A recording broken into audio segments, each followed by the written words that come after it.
ಬದಲಾವಣೆಗೋಸ್ಕರ ಕಾಯ್ತಾ ಇದ್ದ ವಿರೋಧಿಗಳಿಗೆ ಡಿಕೆ ಶಿವಕುಮಾರ್ ಡಿಚ್ಚಿ ಕೊಟ್ಟಿದ್ದಾರೆ. ಸಾಮಾಜಿಕ ಜಾಲತಾಣದಲ್ಲಿ ಎಕ್ಸ್ನಲ್ಲಿ ಡಿಸಿಎಂ ಡಿಕೆ ಶಿವಕುಮಾರ್ ಪೋಸ್ಟ್ ಒಂದನ್ನು ಮಾಡಿಕೊಂಡಿದ್ದಾರೆ. ನಿಮ್ಮ ಪ್ರಯತ್ನ ವಿಫಲವಾಗಬಹುದು, ಆದರೆ ಪ್ರಾರ್ಥನೆಗೆ ಗೆಲುವು ನಿಶ್ಚಿತ ಅಂತ ಡಿಕೆ ಶಿವಕುಮಾರ್ ಪೋಸ್ಟ್ ಹಾಕಿದ್ದಾರೆ. ರಾಜ್ಯ ರಾಜಕಾರಣದ ಡೆವಲಪ್ಮೆಂಟ್ಗಳ ಬಗ್ಗೆ ನಾವು ಮಾತನಾಡೋ ಸಂದರ್ಭದಲ್ಲಿ ಡಿಕೆ ಶಿವಕುಮಾರ್ ಅವರ ವಿಚಾರಕ್ಕೆ ಸಂಬಂಧಪಟ್ಟಂತೆ ಕೆಪಿಸಿಸಿ ಅಧ್ಯಕ್ಷರ ಬದಲಾವಣೆ ಆಗುತ್ತೆ ಅನ್ನುವಂಥ ಒಂದು ಮಾತು ಮತ್ತು ಡಿಕೆ ಶಿವಕುಮಾರ್ ಅವರನ್ನು ಕೆಳಗಿಳಿಸೋದ್ರಲ್ಲಿ ಅವರ ವಿರೋಧಿಗಳು ಸಫಲರಾದ್ರ ಅನ್ನುವಂಥ ಪ್ರಶ್ನೆಗಳು ಎದ್ದಿರುವ ಈ ಸಂದರ್ಭದಲ್ಲೇ ಡಿಕೆ ಶಿವಕುಮಾರ್ ಅವರ ಎಕ್ಸ್ ಪೋಸ್ಟ್ ಒಂದು ರೀತಿ ಆ ಖುಷಿಯಲ್ಲಿದ್ದವರಿಗೆ ಡಿಚ್ಚಿ ಕೊಟ್ಟಂಗಿದೆ.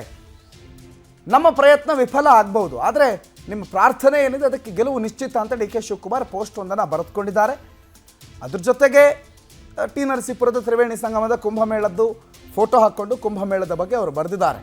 ಭಕ್ತಿಭಾವದಲ್ಲ ಮಿಂದು ಭಾವ ಪರವಶನ ಅದೇ ಅಂತೆಲ್ಲ ಬರೆದ ಫಸ್ಟ್ ಈ ಫೋಟೋಗೂ ಅವತ್ತಿನ ಆ ಪೋಸ್ಟ್ಗೂ ಮತ್ತು ಆ ಮೇಲಿನ ಲೈನ್ಸ್ಗಳಿಗೂ ಏನು ಸಂಬಂಧ ಗೊತ್ತಿಲ್ಲ. ವಿಫಲ ಅನ್ನುವಂಥ ಪದ ಯಾಕೆ ಬಂತು ಅನ್ನೋದು ಗೊತ್ತಿಲ್ಲ.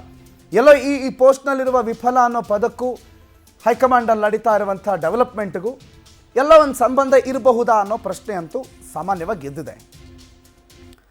ದೀಪ ಈ ಬಗ್ಗೆ ಹೆಚ್ಚಿನ ಮಾಹಿತಿಯನ್ನು ಕೊಡ್ತಾರೆ, ನೇರ ಸಂಪರ್ಕದಲ್ಲಿ ಜಾಯ್ನ್ ಆಗಿದ್ದಾರೆ. ದೀಪ, ಎರಡು ಪ್ರಶ್ನೆಗಳು. ಮೊದಲಿಗೆ ಒಂದು ಕಡೆ ಹೈಕಮಾಂಡು ಮಣಿತಾ ದಲಿತ ನಾಯಕರುಗಳ ಈ ಒಂದು ಬೇಡಿಕೆ ಅಥವಾ ಮನವಿ ಅಥವಾ ದೆಹಲಿ ಯಾತ್ರೆಗೆ.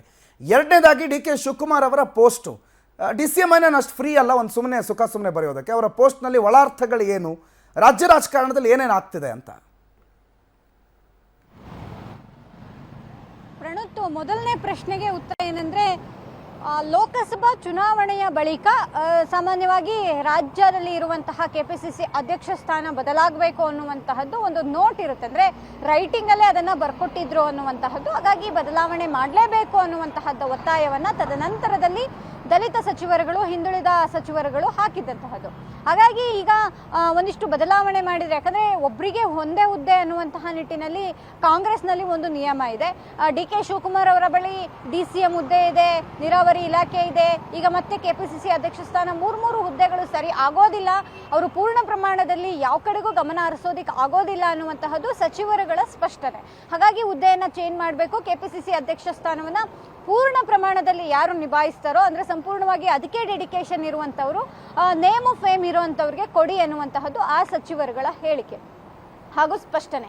ಎರಡನೇ ವಿಚಾರ, ಅವರ ಒಂದು ಟ್ವೀಟ್, ಇಷ್ಟೆಲ್ಲ ಡೆವಲಪ್ಮೆಂಟ್ ನಡೆದಾಗ ಸಚಿವರುಗಳು ಮಾಡುವಂತಹ ಒಂದೊಂದು ಟ್ವೀಟ್ ಕೂಡ ಒಂದು ರೀತಿಯಾಗಿ ಕನೆಕ್ಟ್ ಆಗುತ್ತೆ, ಆ ರೀತಿಯಾಗಿ ಒಂದು ಕುತೂಹಲಕ್ಕೆ, ಚರ್ಚೆಗೆ ಕಾರಣ ಆಗುತ್ತೆ. ಇದೀಗ ಡಿ ಕೆ ಶಿವಕುಮಾರ್ ಅವರ ಒಂದು ಟ್ವೀಟ್ ಕೂಡ ಅದೇ ರೀತಿಯಲ್ಲಿ ಚರ್ಚೆಗೆ ಗ್ರಾಸವಾಗಿರುವಂತಹದ್ದು. ಅಂದ್ರೆ ನೀವು ಮಾಡುವಂತಹ ಪ್ರಯತ್ನದಲ್ಲಿ ವಿಫಲ ಆಗಬಹುದು, ಆದ್ರೆ ಪ್ರಾರ್ಥನೆಗೆ ಯಾವತ್ತೂ ವಿಫಲತೆ ಅನ್ನೋದು ಇರೋದಿಲ್ಲ. ಅದು ಯಾವತ್ತಿಗೂ ನ್ಯಾಯವನ್ನು ಒದಗಿಸುವ, ನಮ್ಮ ಬೇಡಿಕೆಯನ್ನು ಒದಗಿಸುವಂತಹದ್ದನ್ನ ಮಾಡುತ್ತೆ ಅನ್ನುವಂತಹದ್ದು ರೀತಿಯಲ್ಲಿ ಟ್ವೀಟ್ ಮಾಡಿರುವಂತಹದ್ದು ಸಹಜವಾಗಿ ಕುತೂಹಲಕ್ಕೆ, ಚರ್ಚೆಗೆ ಕಾರಣ ಆಗಿದೆ. ಪ್ರಣುತ್, ಥ್ಯಾಂಕ್ ಯು ದೀಪಾ ಮಾಹಿತಿಗೆ.